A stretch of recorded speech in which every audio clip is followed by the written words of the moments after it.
Sarah and I had been best friends since our very first day at the company, bonding over shared cubicles and long nights working on projects together.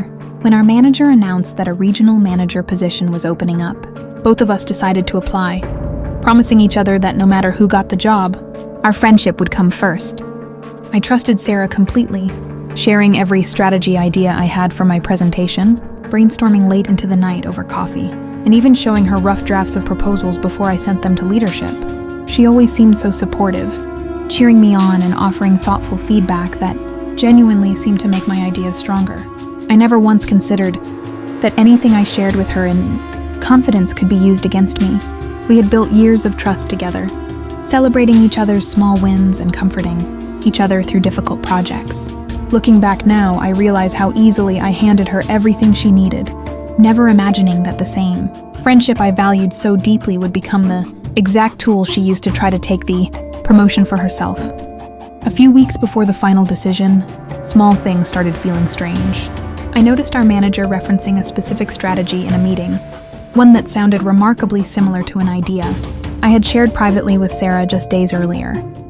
When I mentioned it to her afterward, she laughed it off, saying great minds must think alike, and I didn't push the issue further. Then I realized I had been left off an important planning email that Sarah was clearly included on, one discussing budget details relevant to both our presentations. My invitations to certain strategy meetings started arriving, later than everyone else's, sometimes after the meeting had already started. Coworkers began mentioning offhand comments Sarah had made about my work ethic, phrases that felt oddly specific and slightly critical, nothing I would have expected from someone who called herself my best friend. I wanted to believe these were simple misunderstandings, coincidences from a busy season at work, but the pattern kept repeating itself in ways that felt too consistent to ignore.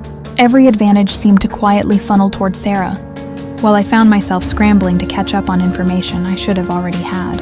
The turning point came during a client meeting when Sarah presented an entire strategy framework almost word for word from a private brainstorming document I had shared with her just for feedback, one I had specifically labeled as still in progress and not ready to share with leadership.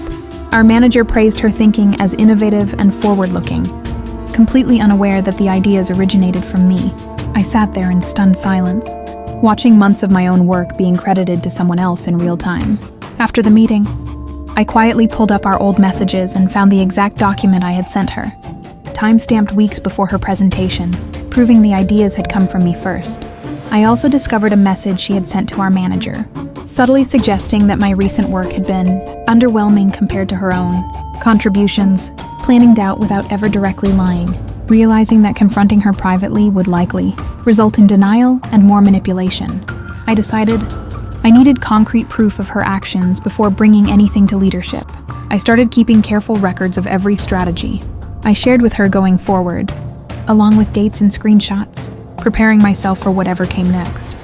To gather undeniable proof, I decided to share one final strategy idea with Sarah, something specific enough that only she could have taken it, then set my phone to record audio during our next casual coffee chat, where I casually mentioned my plan out loud. Just as I suspected, less than 2 days later, Sarah presented that exact idea to our manager in a scheduled review meeting, phrasing it almost identically to how I had described it to her, this time with my phone recording quietly in my bag during the meeting itself since I had been invited as a supporting team member.